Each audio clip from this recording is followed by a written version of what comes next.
All right, thanks everyone for coming. I appreciate you joining us here at the Museum Center. I'm Angela Potocznik. I am a professor of philosophy at the University of Cincinnati, and then I also direct the Center for Public Engagement with Science. So PEWS, as we call it, the Center for Public Engagement with Science, expands and enriches the interfaces between science and the public to benefit all stakeholders. It's my pleasure to introduce our panel discussion tonight, How Science is Changing, which is a broad exploration of current trends and even tensions in scientific research involving topics like public participation in research, use of AI tools, the replication crisis, and more. So today happens to be World Philosophy Day. So this is our celebration of World Philosophy Day. Our panelists are all philosophers of science. So philosophers of science, right, are scholars, as many in the room know, are scholars who consider features of science and how science fits into broader society. This talk is co-sponsored by the Philosophy of Science Association, which is an international professional organization for philosophy of science in particular that's housed here at the University of Cincinnati. So it's my pleasure to introduce the panel moderator tonight, Max Cormendi. Max is both the executive director of the Philosophy of Science Association and also one of the leaders at the Center for Public Engagement with Science. So thank you for joining us.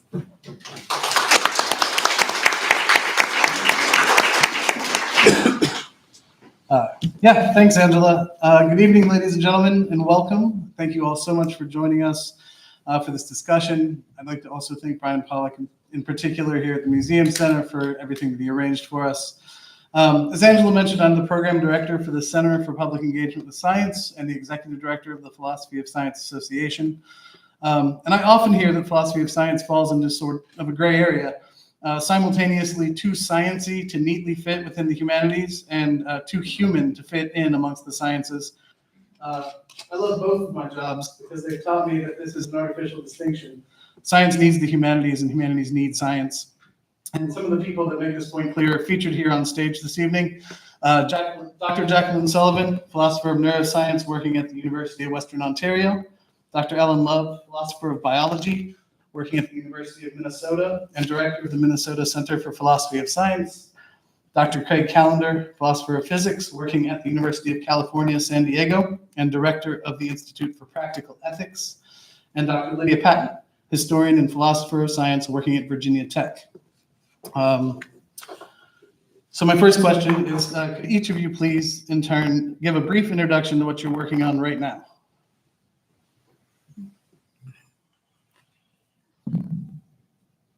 Hi. It's really nice to be here, and happy World Philosophy Day, and thank you all for being here. The focus of my research, I'm really interested in understanding how neuroscience works, and I look particularly at case studies in translational neuroscience. And if basically translational neuroscientists are neuroscientists who try to orient their research towards clinical applications. So the researchers in particular that I study are using animal models, rodent models of different kinds of neurodegenerative diseases.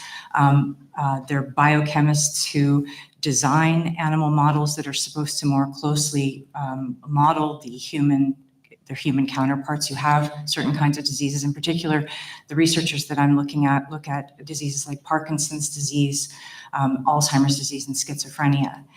And then there are also rodent behavioral neuroscientists who design tasks because they're interested particularly in studying cognitive impairments that arise in certain kinds of neurodegenerative and neuropsychiatric conditions.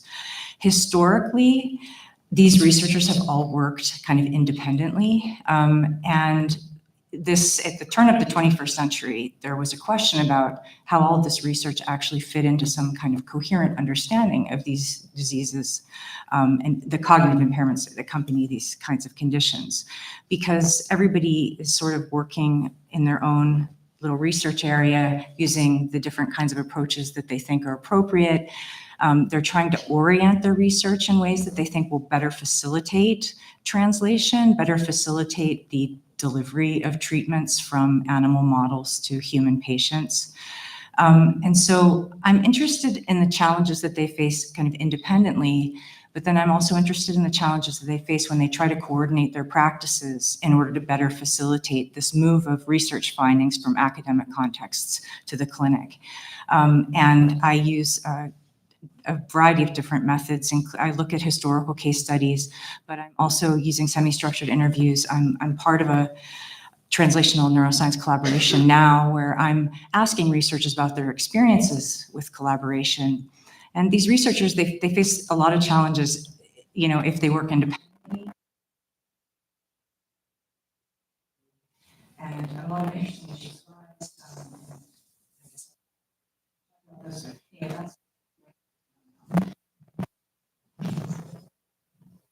So what got me interested in biology, sort of seeing things that I thought were interesting and then sort of recognizing maybe they were not appreciated, at least in some of the philosophical literature, and kind of paying that close practice of biology and the diversity. Include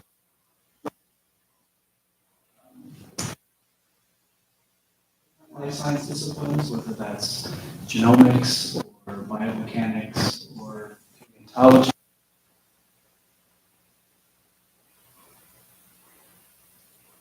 Have adequate concepts about the functioning of organisms.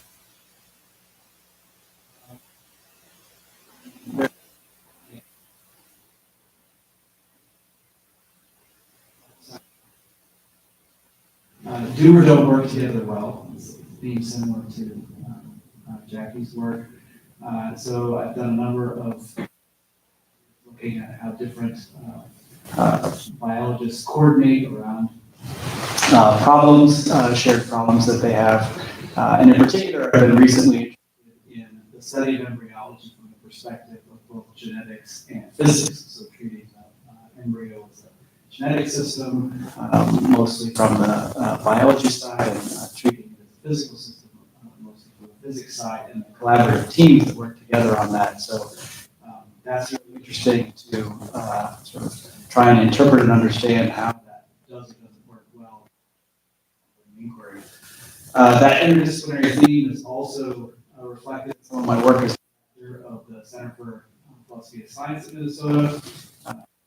Project from 2019 to 2020 application called The Many Faces of Reproducibility, where we were drawing together scientists from statistics, psychology, public health, medicine, physics, biology all across the university to sort of reflect on and interrogate the what does it mean to replicate or reproduce scientific results, and what kind of issues are similar or different across those sciences. So we have a edited volume in production that we've been working on that should be out in the next year or two.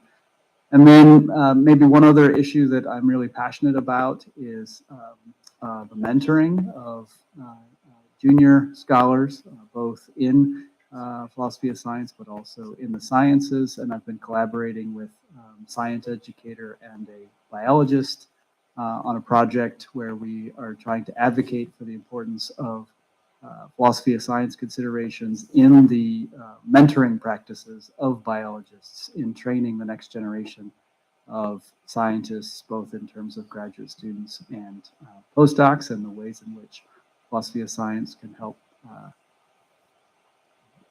scientists themselves do better scientific work in the long run when it's incorporated into their advising and mentoring practices. Hi, I'm Craig Callender. Okay, so in April 2020, April 2023, the University of California, Davis put out a bunch of researchers there put out a paper on an archive that said that the climate footprint of lab-grown meat is 25 times greater than that of standard animal agriculture. So lab-grown meat is, formed it's taken from stem cells from an animal, and they put it in a bioreactor, spin it up, and produce meat. The reason to explore this, you can't buy it generally. There's a couple of like shishi restaurants where you could buy it, but generally you can't buy it anywhere. The reason to pursue this is because you have a growing population with a lot of needs for protein, and then it won't kill any animals, and also the climate footprint is supposed to be very small because it's there's no methane, there's no deforestation, there's no water water use changes and all that stuff. So they put this up on the archive. It's not peer reviewed. That's April 24. May 24, UC Davis, University of California Davis, press office puts out a press release highlighting it. At that point, the thing goes viral, so it goes everywhere. So it goes into before it was that information was already kind of out there in like weird blogs and stuff like that. But then it goes completely mainstream, all the major newspapers, all the major, television, everything, all completely mainstream. And that it seeps in and then it gets rehashed everywhere. And so that claim, which is on its face should be preposterous. Just think of all those animals and animal agriculture versus, some bioreactors that you plug in. They are energy intensive, like maybe like a data center, but they're not. 25 times seems really kind of crazy. And so 25 times would really, be a big problem for this whole research program.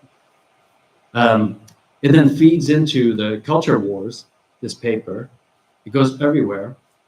And so I've been looking at what's going on there, and it's very interesting because the paper eventually is published, but then of course it's changed after it's gone through peer review. But it's kind of irreversible because the damage is done, right? So if you Google right now, if you Google 25 times, what's the climate footprint? If you Google it, I think probably something like, what's the climate footprint? What's the potential climate footprint of lab-grown meat right now?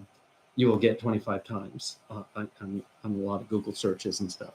And so so the fact that it got published, there's no way of undoing that. This then goes around the world everywhere. And so, currently in the US, 7 states have banned it, even though you can't buy it anywhere. One country, Italy, has banned it.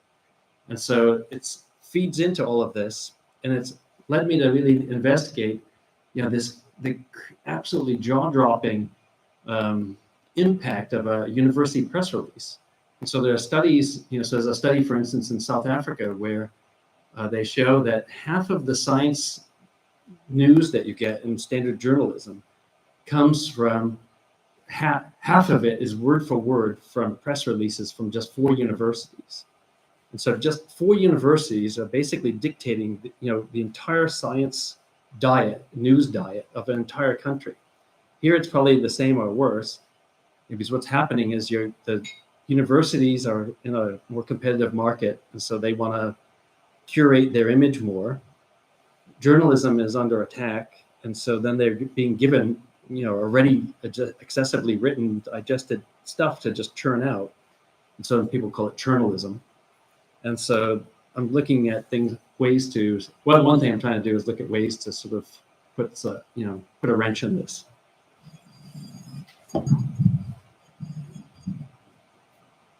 I'd kind of like to just have you talk smart. So hi, I'm Lydia Patton, and one of the things that I like to focus on are things about science that everybody knows. So one of those things is everyone knows that when you have a theory or a scientific explanation and we find evidence against it, or there's an experiment that goes against it, that then we can just change the theory, or we can change the explanation. We can update it given this new evidence or given this new experiment.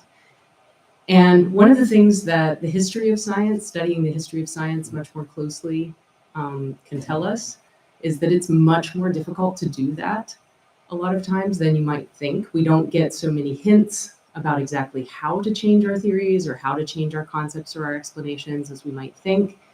And it can be much more difficult to change practices and methods in science than we might expect. And so I've looked at this question of how do we update theories, how do we update scientific explanations in the case of fluid dynamics, and in the more recent case, looking at black hole research, which of course since 2017 has really exploded. And so in a kind of akin way, I've been looking at how exactly those experiments work. In particular, black hole research, I've done some work in that area with lots of other people who are working on that recently. And it's really fascinating to look at the details of exactly how these experiments work and exactly how the detections of black holes have worked. And to put that in a context of the history of experimentation in science and how experiment has been used to kind of challenge and test scientific theories. And so what I like to look at overall is partly this question of how we put scientific theories to the test. So not just how do we try to say that they're true, or how do we try to come up with confirmation, but also how do we test them? And do those tests actually give us hints for how to improve them? Or is it actually much more difficult than all of that? So I'll stop there. There's more to say. So. That's great. Thanks so much, everybody. Professor Sullivan, could you say more about the large-scale collaboration you're involved in related to Alzheimer's and Parkinson's, including what your role in the project is? Yeah, my institution, Western University, is in London, Ontario, Canada. And the Canadian government, basically I'm involved in a large-scale collaboration called Trident, which stands for the Translational Initiative to De-risk Neurotherapeutics. There are a lot of different initiatives with different acronyms, and I often say Translational Research Initiative, but anyway, it's called Trident. And there's the other reason that it's called Trident is because it involves 3 components. So the aim of Trident, and it's funded through a New Frontiers in Research Fund through the Canadian government, and it's a $24 million grant. And it includes biochemists who make animal models of Parkinson's and Alzheimer's disease, rodent behavioral neuroscientists who are interested in changes in behavior, and actually developing a pipeline for studying the efficacy of drugs in the preclinical space in the same way that drugs are tested in human clinical trials. So to actually treat, for example, a mouse model of Parkinson's disease in a way similar to a patient would be treated, and to study their trajectory across their disease progression. And then you have translational cognitive neuroscientists who've developed rodent touchscreens. So that's probably maybe one of the most interesting aspects of the stuff that I work on. So I have, maybe from your perspective, so one of the issues with a lot of the paradigms that are used to test cognitive impairments in rodents is that they are not matched to tests that are used in humans. So if you want to study a cognitive impairments in attention or working memory, oftentimes in rodents you use mazes, but in humans you use touchscreen or computerized based tasks. And so the researchers that I collaborate with in Trident have developed mouse touchscreens. And basically what you can do is you can have mice perform tasks in touchscreens where they nose poke to stimuli on the screen, and they receive a reward when they get a correct answer. And you can test mouse models of neurodegenerative diseases like Parkinson's disease. And we know that Parkinson's disease, I mean, it's a seriously debilitating neurodegenerative disease, but some of the earliest hallmarks of Parkinson's disease are actually cognitive impairments rather than the motor symptoms. And you can study a mouse model that's been kind of genetically modified to look more like a human Parkinson's patient, and basically look at the behavioral biomarkers, how it performs in these touchscreen-based tasks. You can look at the impairments and you can also test drugs to determine whether or not those drugs would be efficacious in improving those impairments. And so basically, okay, so sorry. So it's actually a lot to explain. So Trident involves three components. There are researchers who develop neuroorganoids, midbrain organoids, little midbrains that are in basically in vitro. They're derived from patients who donate blood samples, and basically they are used to create induced pluripotent stem cells that are used to develop these neuroorganoids. And you can study pathophysiology of Parkinson's in these neuroorganoids. So that's one part of the Trident platform. In the second part, there are mouse models that are being tested both at, and I should say this involves three institutions. It involves McGill University, Western University, the University of Toronto, including researchers at the Canadian Association for Mental Health. And so the researchers who are using neuroorganoids can use them to look at pathophysiology in the neuroorganoids, in these, and they can also test drugs to see what the impact is on the pathophysiology. The researchers who are using mouse models they're not only looking at using neuroimaging to look at pathophysiology in the brains of the mice, but they're also using these touchscreen-based tasks. And that part of the platform can be used to test drugs. And then there are also marmosets in the third part of the platform that also perform touchscreen-based tasks. And they are marmoset models of Parkinson's disease, and researchers are studying the pathophysiology of the disease in the marmoset brain, and also looking at the impact on their performance in these touchscreen-based tasks. And the idea is that it's the translational research initiative to de-risk neurotherapeutics, because the thought is that this platform, insofar as it has the features it has, and it's supposed to be, it includes reproducibility. Basically, there are researchers at Western and at McGill who are studying the mice and trying to reproduce their results, and there are researchers at McGill and Western who are working with marmosets and trying to reproduce their results. The idea is that you could actually use this platform to determine whether or not a drug is going to be successful in the human case. And the thought is that, the platform is designed to de-risk. It costs a lot of money to take drugs to clinical trials, and pharmaceutical companies invest a lot of money in doing that. And part of the problem is that there aren't good preclinical models of these diseases. And so the thought is that if there could be a platform that was more predictively valid and could tell you more about what was going to happen in the human case, then these investments wouldn't be made, and there would be a greater likelihood that drugs that were going to be successful would get through rather than drugs that fail. So basically what I'm doing in that collaboration, I'm basically studying the collaboration. I'm studying the challenges that researchers face in trying to work across different expertises, and what I found is that trust is a big issue. Being able to trust one's colleagues, especially when they have expertise that you lack, that they're going to get results, and they'll be trustworthy and you can trust them. So. I do just a short follow-up on that.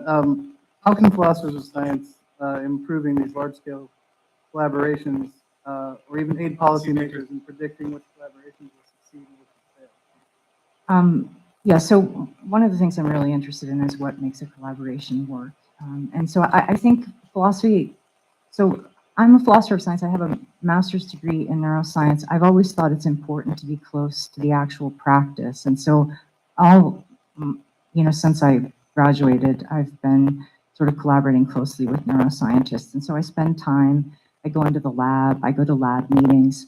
I think it's important to study how things work on the ground, because it gives you a different kind of perspective. And I think that it's important that philosophers of science and sociologists of science are involved in studying these large-scale collaborations, because large-scale collaborations are becoming far more common. The whole focus of this panel is how science is changing. And in neuroscience, I think team neuroscience has been, it's maybe slower than it's been in other areas of science, but it's becoming increasingly more common. And I think we need to know, and I think philosophy of science has an interesting perspective in trying to conceptualize what's going on in these collaborations and maybe provide some conceptual framework for thinking about them that might be helpful to researchers in determining whether or not a collaboration is going to be successful or whether it might fail, whether or not the individuals in question maybe have a rapport and a history of working with each other, that whether or not a collaboration is grassroots or if it's coming from the top down. There are different kinds of factors that can affect the success, but I think we have an important role to play in understanding what factors work and what factors fail so that we can help researchers decide which collaborations they ought to be involved in and funders to decide which collaborations are worthy of funding. Awesome. Professor Love, could you give us your perspective on interdisciplinary team science? And can you maybe first an example from the scientific research you're most involved in? Yeah, so this is a nice connection to what Jackie was just talking about. So one of the reasons why interdisciplinary team science is interesting philosophically is because when these teams are formed, they don't necessarily talk about their epistemic commitments. They don't draft a document that says, okay, here's how we decide when we have enough data, here's how we use our concepts, here's what they mean. They kind of just go.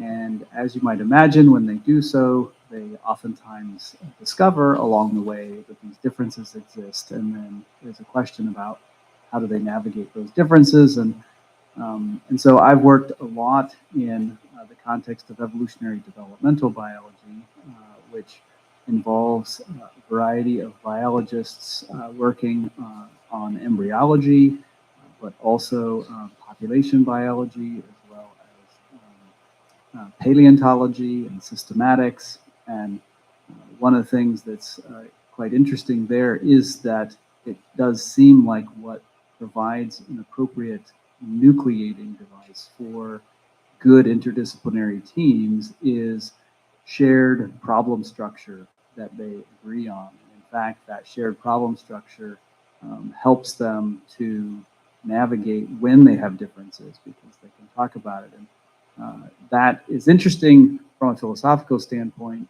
because it means the issue is not so much shared theoretical background per se. In fact, that's oftentimes highly divergent in interdisciplinary teams, but rather that there's a shared understanding of what the problem is that they're working on, and in particular, the ways in which each disciplinary component is able to make a special contribution in answering a research question within that problem space. And so the systematist provides the phylogenetic context for a claim about an evolutionary developmental question, and the developmental biologist is contributing an understanding of how variation in that trait emerges in a single generation, and the paleontologist is able to point to a larger time scale in which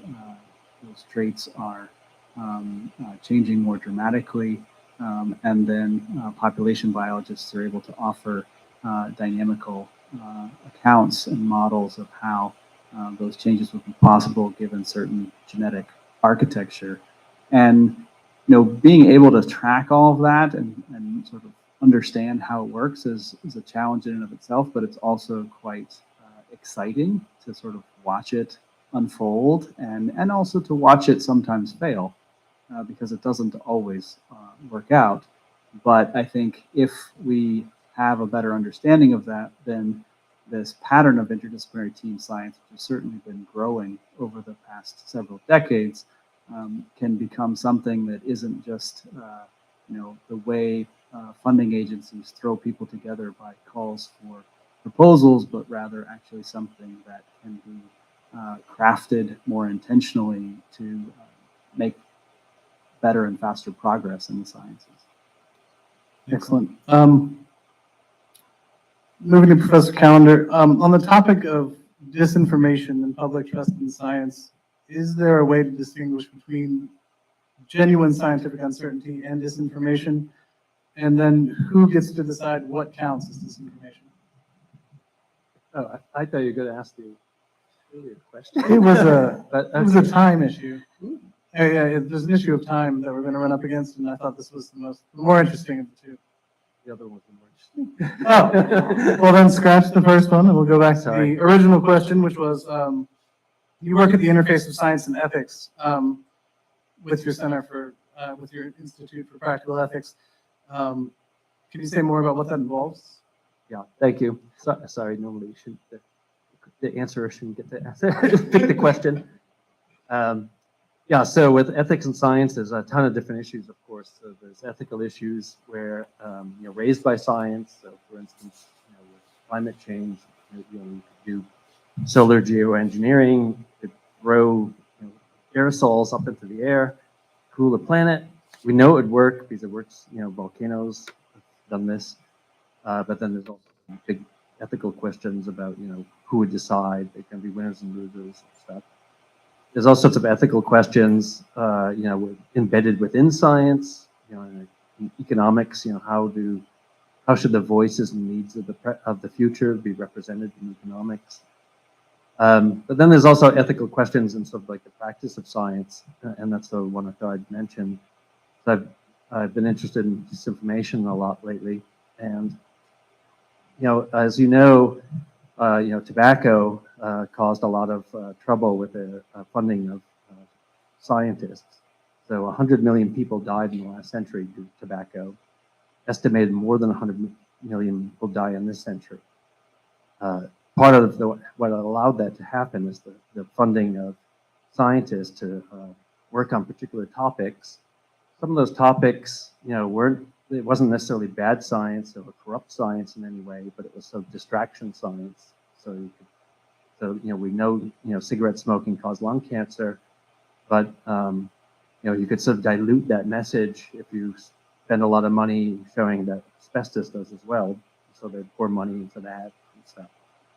And so you have, it wasn't just, so it's really a mistake to think it was just sort of like greenwashing or ethics washing. They were getting a lot out of this research. So they're getting white papers that are being used as evidence and testimony, courtrooms and Congress and all sorts of places.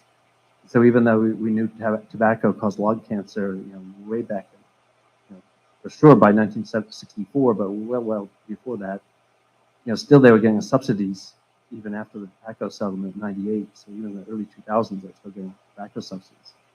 So all this sort of work, sort of paid off. And now we know, we absolutely 100% know that big tech, fossil fuel, big ag, big chemical are doing the same thing where they're spending millions and millions of dollars, sometimes hundreds of millions of dollars. Fossil fuels has spent a couple billion on, well, at least 1 billion, spending money on academics and the university setting. And again, it's not just greenwashing that they're getting products that they're using.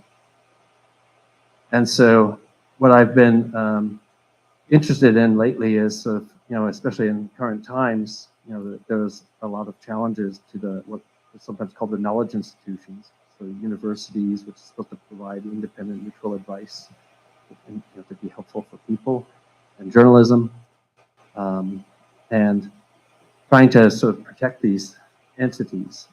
And so they have declining trust. And to one thing you could do is to try to make them more trustworthy.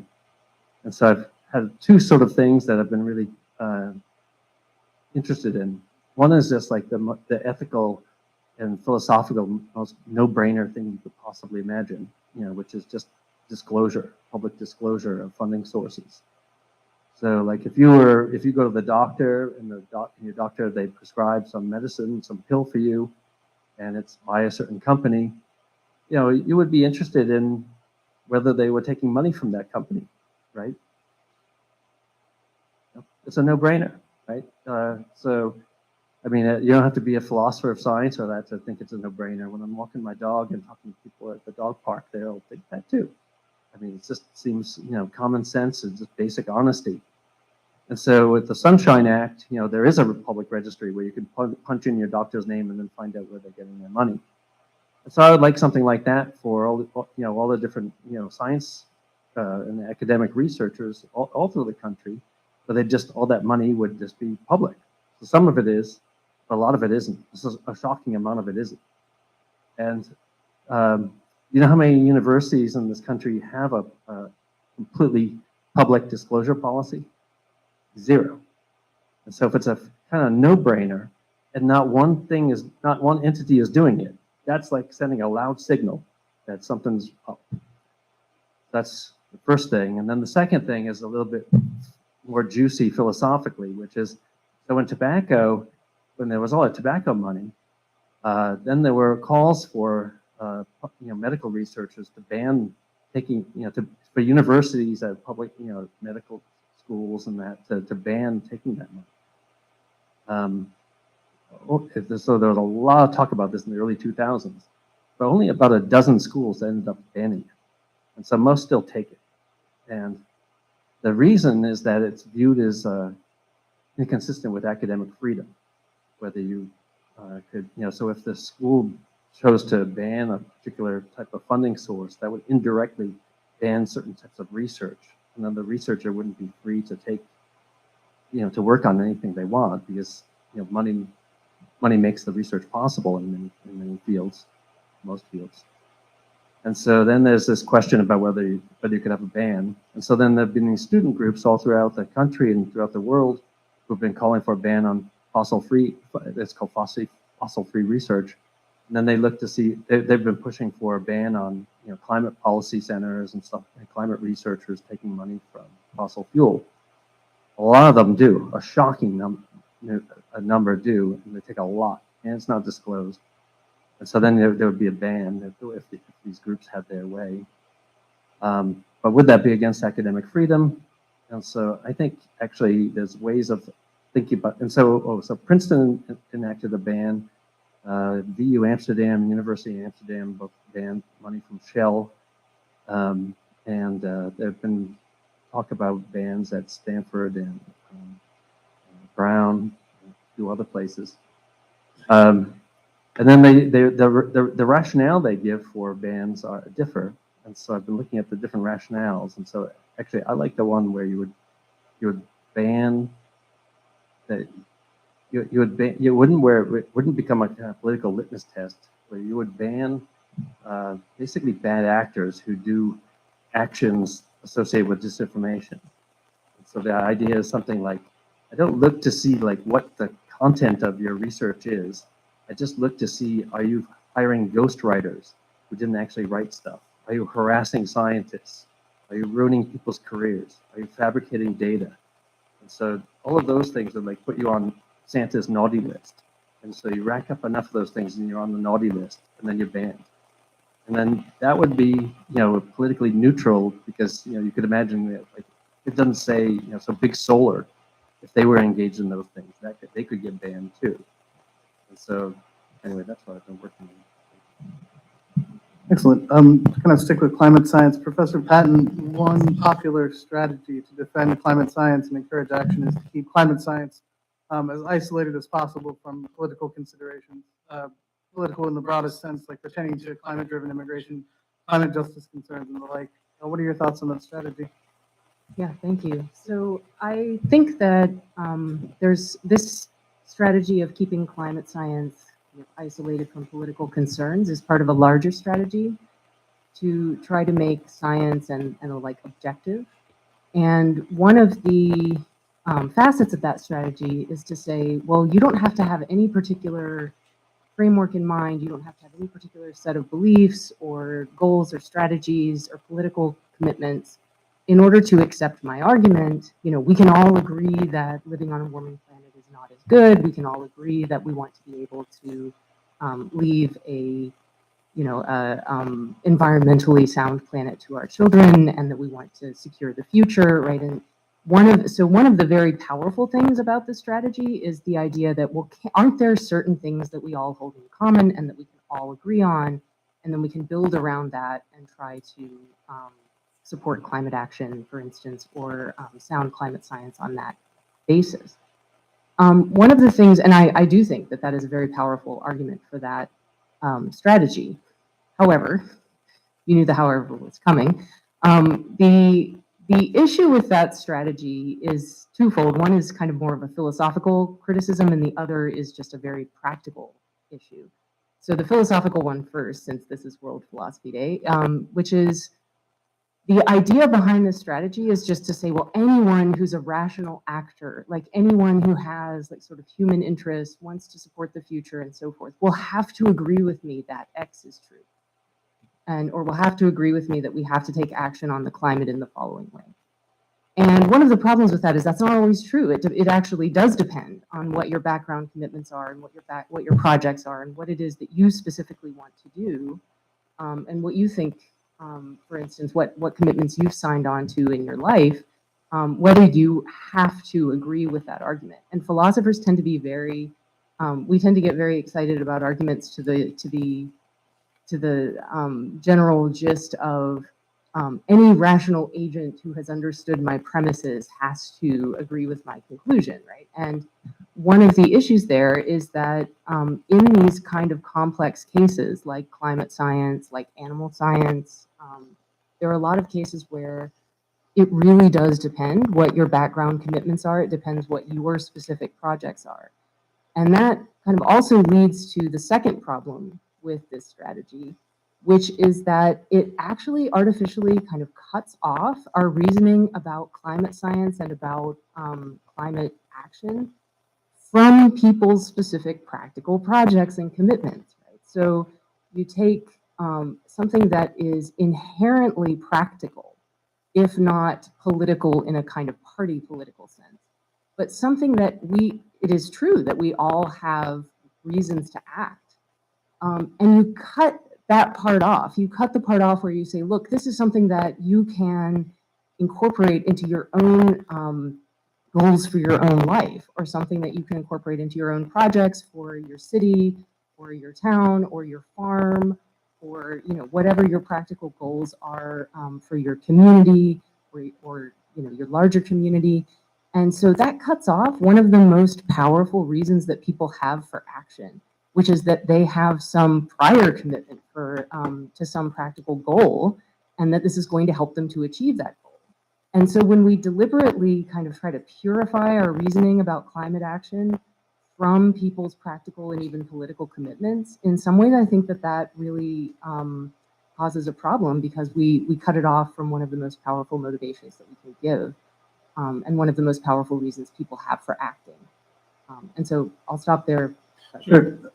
So as science becomes increasingly kind of politically valent these days, can you suggest a strategy for increasing public respect for science? Yeah, so I think the word respect is interesting. I think the word trust has come up a couple of times in people's, and I think that this is something, Maya Goldenberg has a lovely book, Vaccine Hesitancy, where she talks about trust in science. And she also talks about the ways in which that trust has been broken, which I think is something that always has to be aired in these kinds of conversations. It's like, it's not as if we can just say, everything about science has been universally a public good, right? You don't even have to go to the Manhattan Project or Tuskegee, right? There are lots of instances where the deliverances of science have been ambivalent, let's say, for the social good or the greater human good. And so one question is, it's not just how can we get people to trust or respect science as an authority or as something that is always going to deliver the correct answer. I mean, I think the question is more, how can we build relationships that are such that they generate trust over time? They're more productive and generating of trust over time. So things like transparency, things like research ethics, things like collaborations between scientists and the public discussions of science and discussions with people in the humanities, for instance. And so I think that really, in a way, like this is kind of one of the motivations for centers like this, like PEWS, and also motivations for kind of public engagement with science. And then I also think that exactly what I was just talking about can also be kind of an issue, that a lot of times we act as if our goal in communicating science to the public is to give them a kind of objective, again, this word objective, sort of just narrative that they kind of have to accept. And I participated in the March for Science in 2016, but this really bugged me, right? I mean, so if you participated in the March for Science, there was a lot of stuff about like trust science, your data are not like, don't, you know, go up against my PhD in astrophysics or whatever, right? And I mean, this is true, right? The sense in which science is authoritative, the sense in which science can overwhelm like people's personal experience is very powerful, right? And people do science in order to come up with evidence and arguments that are powerful and compelling. But it's also true that if your question is, how do I get people to trust these results? How do I get people to respect or to you know, to very bluntly to do what I say? This is the goal should not really be to hit them over the head. I think this is a very basic point, right? The goal should not really be to hit them over the head with it, but rather to meet them where they are and figure out how the goals of scientists and scientific research are integrated into their own goals for their own lives and their own projects and what they want to do with their lives. And I think this is a much more, well, potentially a strategy that could actually work. Well, thank you so much. Professor Callender, would you like the disinformation question now? So on the topic of disinformation and public trust in science, is there a way to distinguish between genuine scientific uncertainty and disinformation, and then who gets to make that decision? What counts? I firmly believe that everyone has a God-given right to be stupid. And so, you know, you can just be wrong. And then, you know, that doesn't mean you're a disinformation agent. You know, you're just wrong, and a lot of people are wrong. Probably most stuff is wrong. But yeah, so there's a distinction then where you have just scientific uncertainty, and you're probing in some certain realm versus, you know, being disinformation. So disinformation is usually characterized differently than misinformation. Misinformation is just, you know, sort of misleading or falsehood, some kind of error, whereas disinformation means it's intentional.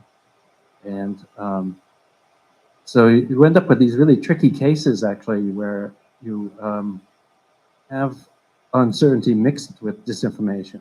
So, you know, and it's really puzzling what to do in these circumstances. So I'm thinking, for instance, of, you know, there's a lot of disinformation with wind power. So you have the giant windmills, farms out in the ocean, and we know for sure because we found cases, you know, where companies have been caught with their hand in the cookie jar, that they've been pushing disinformation about this. On the other hand, you know, because, you know, so it makes you very suspicious then about what is the truth of the matter about, you know, so everyone's heard of, you know, the windmills, you know, massacring birds and hurting whales and stuff like that. And a lot of that is really just complete disinformation that was funded by fossil fuel or electric big utilities. On the other hand, you know, those big wind farms, they're out in the ocean, they must have, they're so big, they must have some ecological impact. And so there's some truth of the matter out there about what the ecological impact is. But it's very hard to find out what that is, because on the one hand, you've got all these disinformation agents push it, you know, so polluting the epistemic landscape. And so you have this really difficult problem where it's hard to find an unpolluted epistemic landscape for some topics.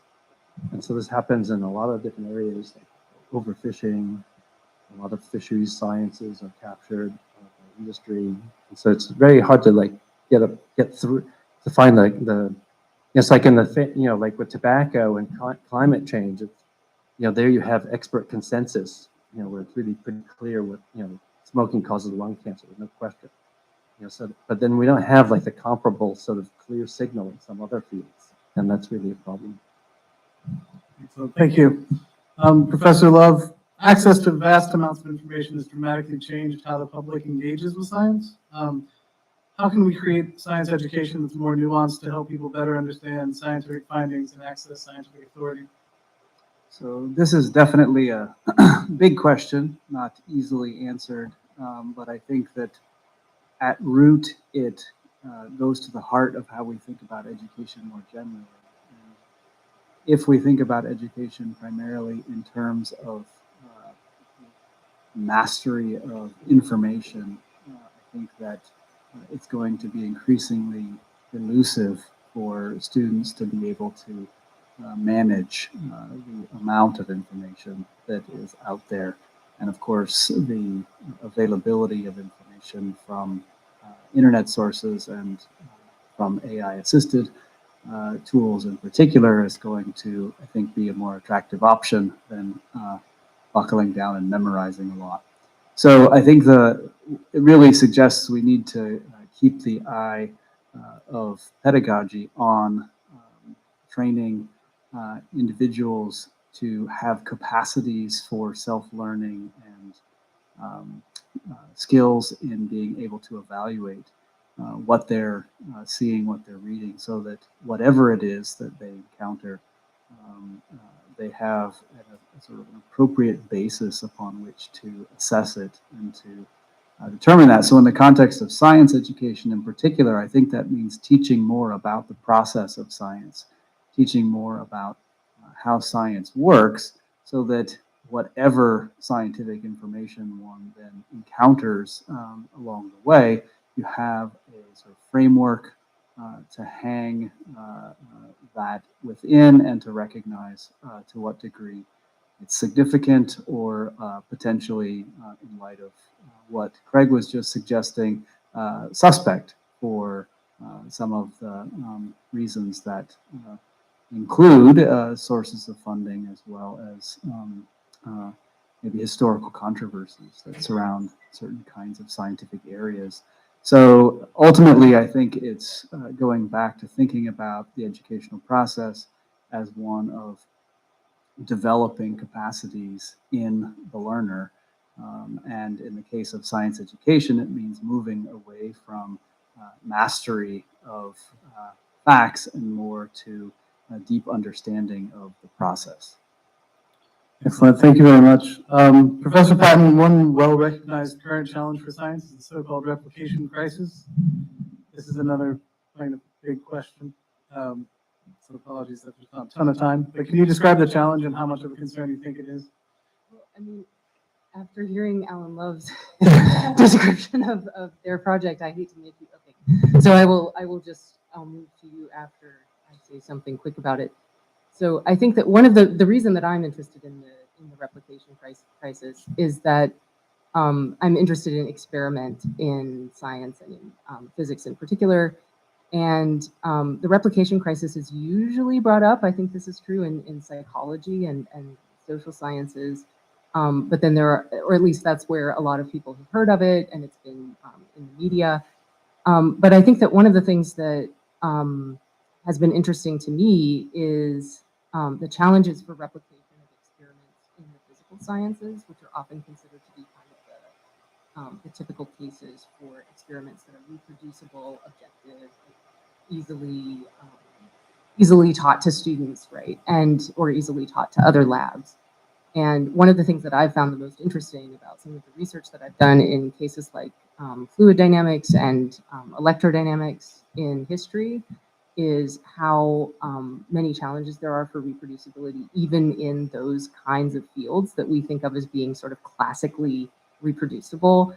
And the comparison case for the social sciences. So there's this kind of narrative in the public sphere where people say, well, the social sciences and psychology, like their experiments are often not reproducible, their results are not replicable, whereas the physical sciences, they are the gold standard for reproducibility. And I've just found that there are a lot of really classic cases where that's not in fact true, and it leads you to these questions about like, what do we mean by reproducibility? What do we mean by sort of scientific method? Where there are these interesting questions that have been coming up. And there I will say, do you want to add something because you just did a project about this? Sorry.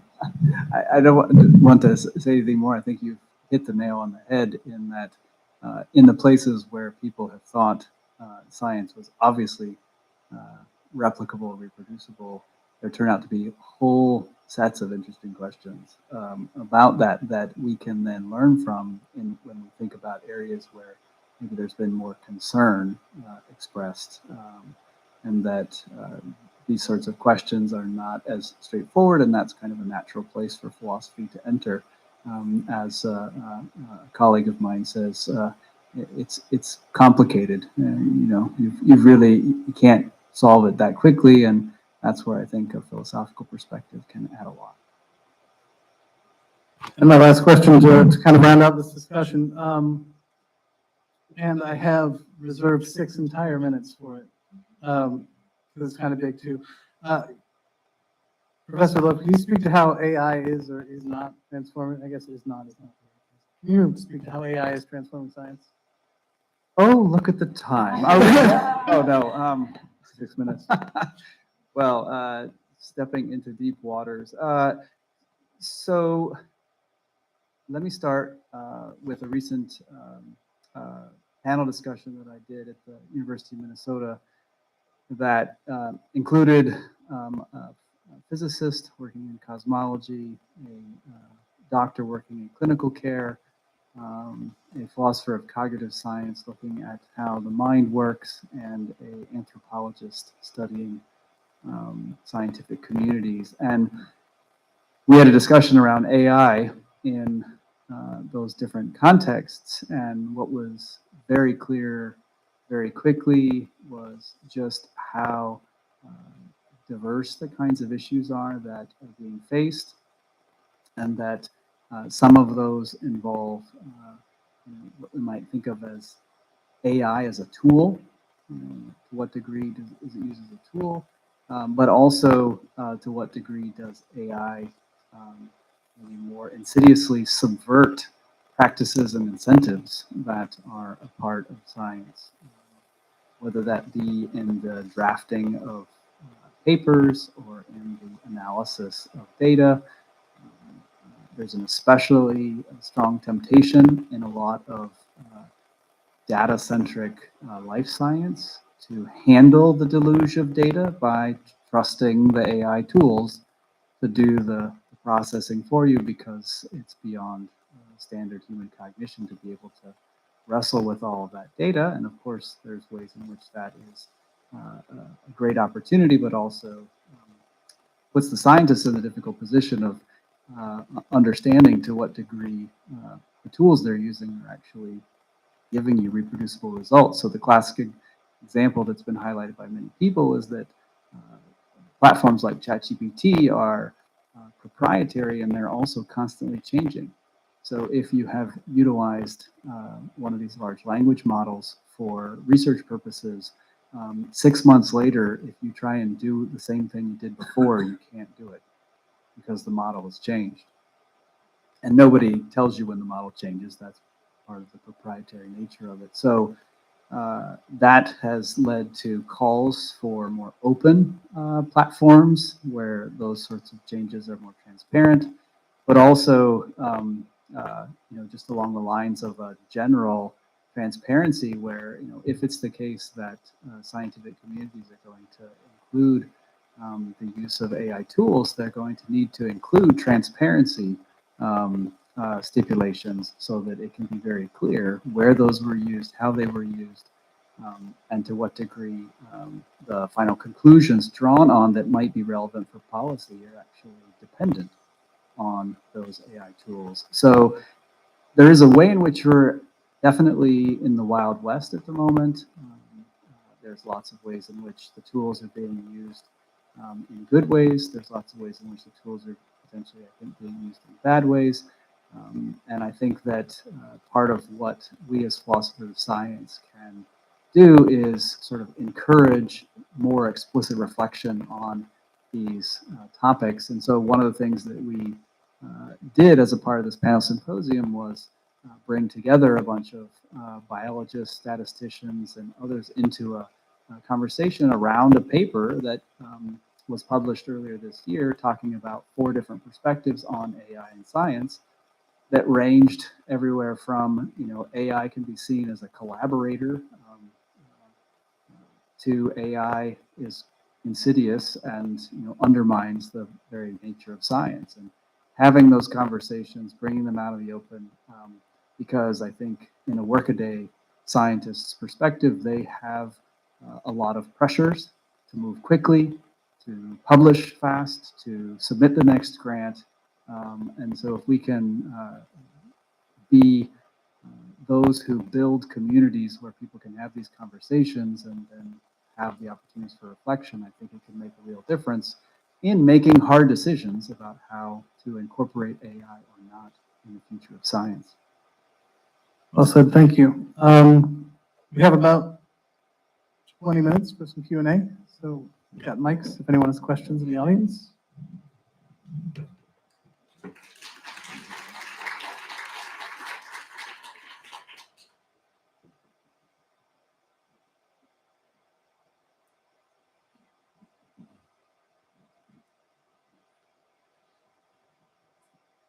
Hi, thank you guys for being here tonight. And I think Professor Callender, you kind of alluded to this when you started talking. In science, we've always seen publishing as kind of the gold standard. But in the, I think, race to democratize science and make publishing more accessible, we've seen a lot of preprints or open access. And I think, unfortunately, then open access has led to we've seen paper mills, we've seen, other insidious publications arise, and now it's become even harder to distinguish for the public what might be good science from bad science. So maybe if each of the panelists can all expound on what do you think we can do about this particular issue in science now?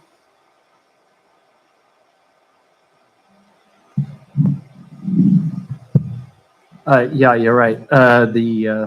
So when I was thinking about the preprint, I'm sort of temporarily imagining that peer review, and passing peer review and being published in a good journal is sort of like the bar. But then, as we know, so that's like open.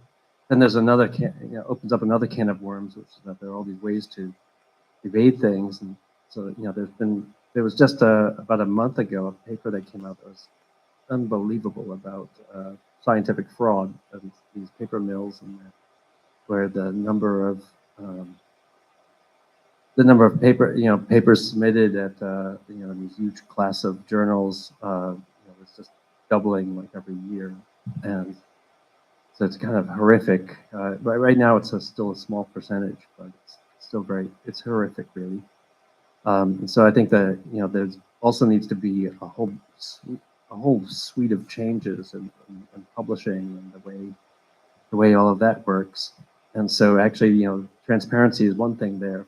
So for instance, the referees don't usually have to disclose their interests, and so some journals are now doing that. But that there's really just there's so many things there. That's almost like it's like playing whack-a-mole, I think, because you have many universities and some governments that will incentivize publishing in particular types of journals and pay extra money, and so you get things flooded. You get AI submissions. You have also, this is what I didn't realize until just recently. You have brokers who, you want to get a paper published, you pay the person, and they get it published for you somewhere. And they have connections with editors who are corrupt at particular journals. And yeah, it's all kind of horrific. I mean, it is important, though, I think, especially speaking to the public, that it's still a small percentage so that it's really, when you look at sort of how the sausage is made, it can be really pretty horrific, but it's important to be able to see that, but then also walk the line and walk this fine line between sort of knowing how the sausage is made and then seeing that expert consensus does exist on many topics, and not falling way over into complete skepticism, but to try to walk this delicate line between the two from diverging. Yeah, the whole publication, that's a problem. So just a quick follow-up on that with respect to incentives. I think that there really does need to be more conversation about how researchers are evaluated. That is not primarily in terms of number of publications and number of successful grant proposals, which is increasingly also part of the standard. And in fact, there needs to be a way in which the quality of the work and the specificity of the work comes to the fore. And that actually falls to evaluation teams in, say, university settings who are making decisions about promotion and tenure and the degree to which they default to reliance on citation metrics or other sorts of tools rather than actually reading the paper that was published. I think some of those cultural shifts need to sort of take place more locally, but that's also a challenge because those are relatively entrenched in some deep ways. But I think that's an important pressure point. And in fact, I sometimes joke that we need to follow the slow food movement with a slow science movement because just a little bit more slow is likely to generate a higher quality.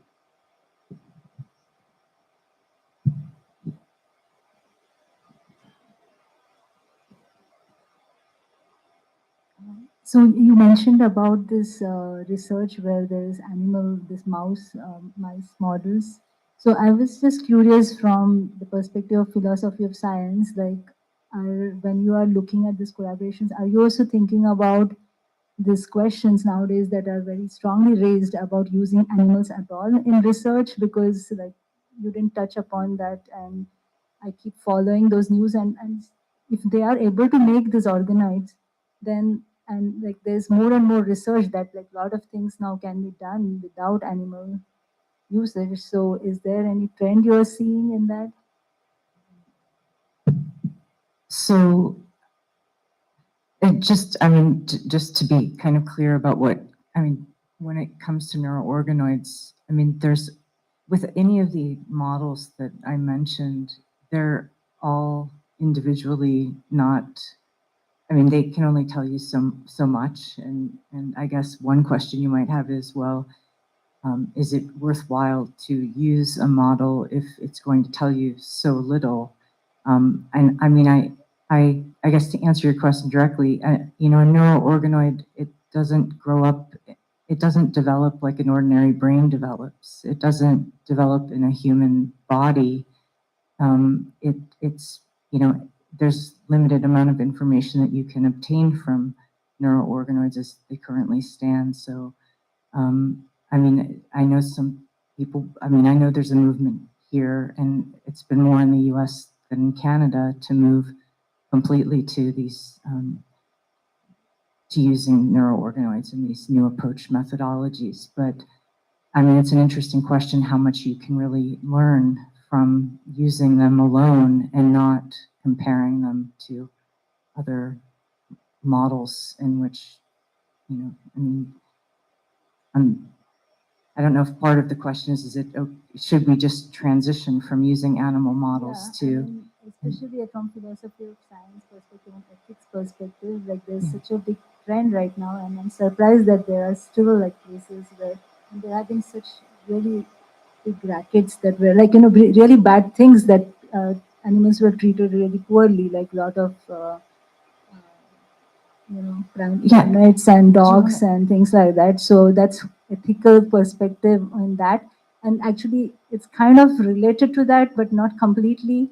Maybe if you're answering, that was another question that I had was, like you mentioned tobacco and how there was a lot of support coming to kind of keep that information like not really being used and things like that. Currently, I feel like from what my understanding is, the corresponding thing that is happening right now in terms of health is that there is so much research that has like shown clear evidence that plant-based nutrition actually prevents and reverses diseases. And there has been so much effort to change things on that. And there's funding constantly from USDA, for example, in schools even. All the kids are forced to drink dairy milk when it's known and shown in so much research by now that it's really unhealthy. So is that something that you're also looking at? I'm just curious. Yeah, let me say, I was just going to offer something about the animal animal use and research. So I forget what it is. What do they call it? The 3 R's. It's reduce, replace, and what? Refine? Yeah. Okay, I always remember the reduce and replace, but often so they say that all the time, but often there's not that much motivation or effort to actually do it. And so, like the case I'm thinking of is, so we've all benefited from this because anyone who's had a vaccine has used these animals where they use the blood from horseshoe crabs. They have this very distinctive blue blood, and then they use this as a kind of endotoxin tester and creation of all sorts of vaccines. And so they really just slaughter all they have these bleeding farms, and so they get them and they're alive and they bleed them, and then they give them either to fishermen or throw them back, but a good chunk of them die. And so that it's pretty horrific when you look at them, these sort of factories of bleeding farms. And people knew that there were synthetic alternatives that could be developed, and but they just didn't pursue them for so long. And so the decimation of the horseshoe crab on the East Coast then led to all these birds and stuff like that feed on them all declining, and so it really unleashed terrible environmental consequences.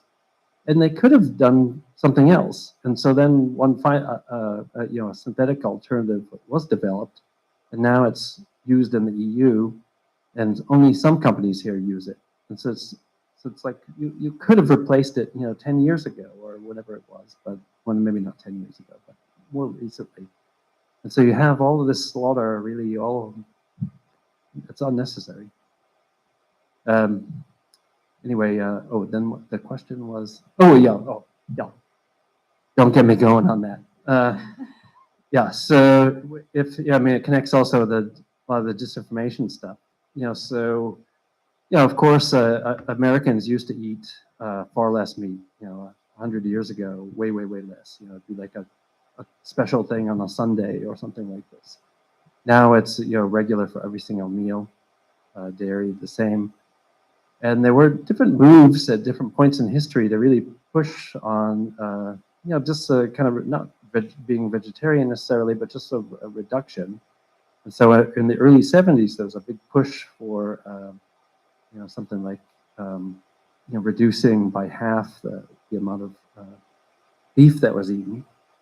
And then so I just recently saw a model where somebody projects how what would have happened to the climate if that happened. Because beef is by far the biggest contributor to climate change, and the animal agriculture is responsible for about 15% of global emissions. And so, had in 1970 this sort of message been taken, and methane is so fast acting that it would have really been put us in a much better situation than we are now. But the Big Ag really crushed that movement. I mean, it went. If you could read about it and investigate it, it's really they just obliterated it really, and really went after the scientists who were pushing it and everything. You can see that sort of thing happening again and again. And obviously, I think it shouldn't happen. I hope that you are I think, sorry. doing something about it. Oh, sorry, thank you. So maybe time for 1 or 2 more questions.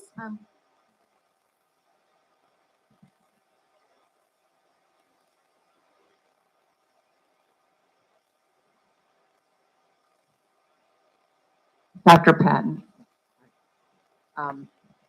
I really appreciated what you had to say about the individual feeling empowered and benefited.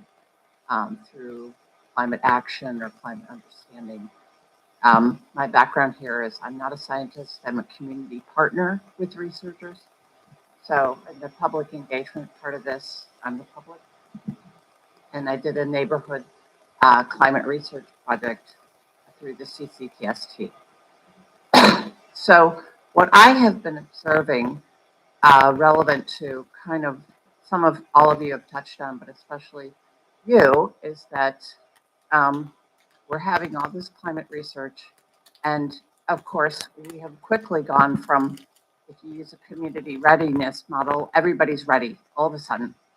And so what I'm observing is that in whether it's kind of nonprofits, or research, academia, affordable housing is quickly trying to come in at the top of they're in the boards.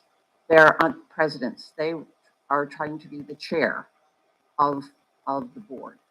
And they are guiding everything toward affordable housing. And I feel like this is a separation of church and state type of thing where climate should be free of that.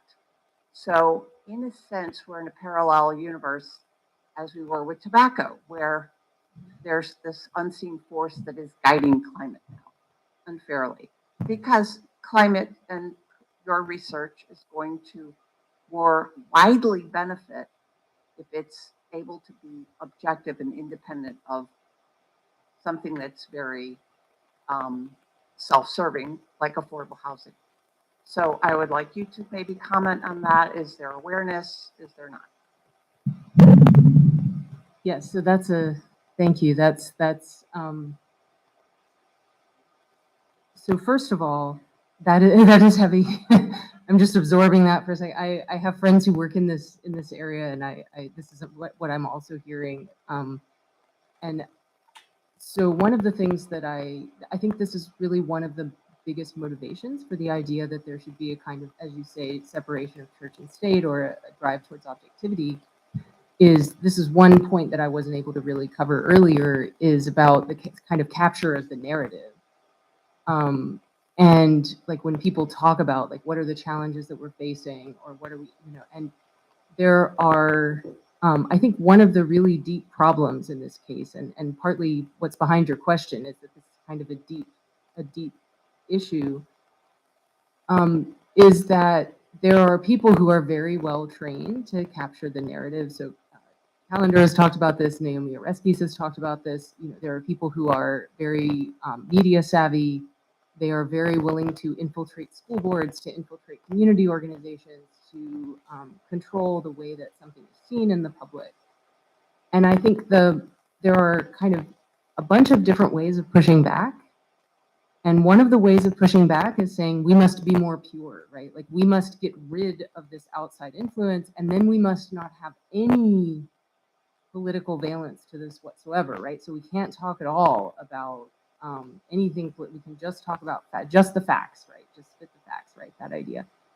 And there's a lot that's attractive about that. I mean, I personally am kind of humanly drawn to that kind of strategy. But I've also been persuaded by a lot of the voices in the values in science discussion, where people have pointed out, like, you're going to have values entering in, you're going to have politics entering into these kinds of discussions and these kinds of decisions, public discussions and public decisions. And one of the questions is, like, who is swaying that discussion? Who is swaying that political decision? And are we being transparent, right, about their influence? And is that really where we should go? So rather than saying everybody needs to get their hands off, everybody's political agenda needs to go, we could instead, there are other options, right? So there is the option of saying, well, everyone should be transparent. We should say who everybody works for, who's on this board of governors of this organization or whatever, right? And kind of trace lobbying activity, trace political activity, and trace the people who are trying to control the narrative. And I think that I'm not really advocating for one side or the other. I think that philosophers are kind of naturally, as a group, not all of them, but not all of us, but we're kind of naturally drawn towards the sort of seeking more objectivity and less politics side. But I do think that, as I said before, I think that does cut us off from some of the deeper ways of getting people moving. And so I know that this is a complex question, but I don't know whether I kind of answered it. Can we say one more question? This is a question for the speaker from Canada. Just on the collaboration side, I worked in a big pharmaceutical company for many years in the but one of the biggest struggles in collaboration between multiple disciplines is the intellectual property. And also the universities too, they want to build their patent, and then all the researchers want to publish. So it's like a three different conflicting. So how did you manage, or how you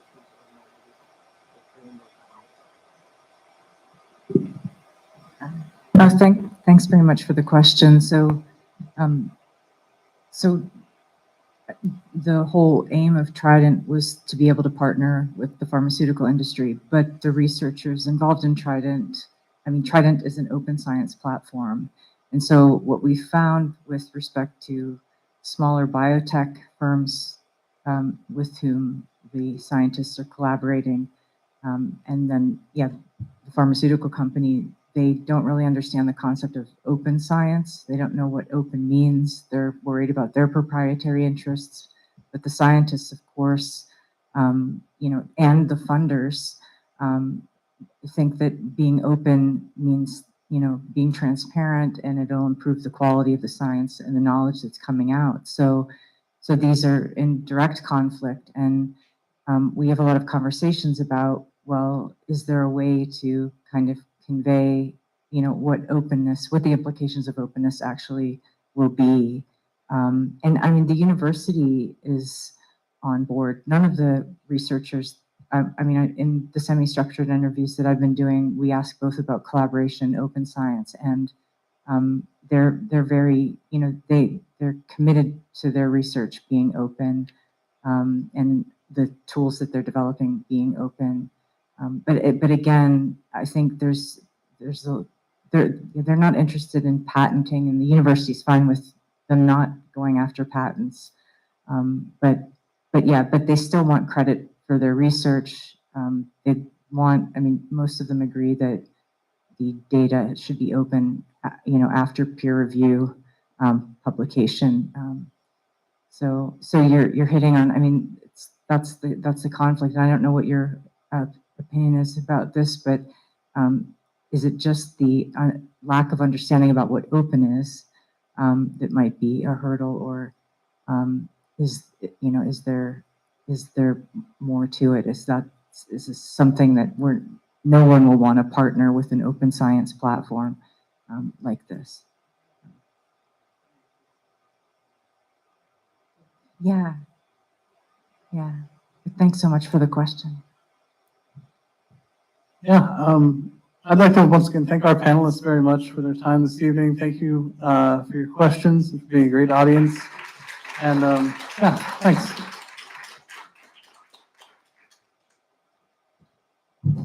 Thank you everyone for coming. If you didn't talk to me and get a parking voucher at the beginning, if you need one, find me before you leave.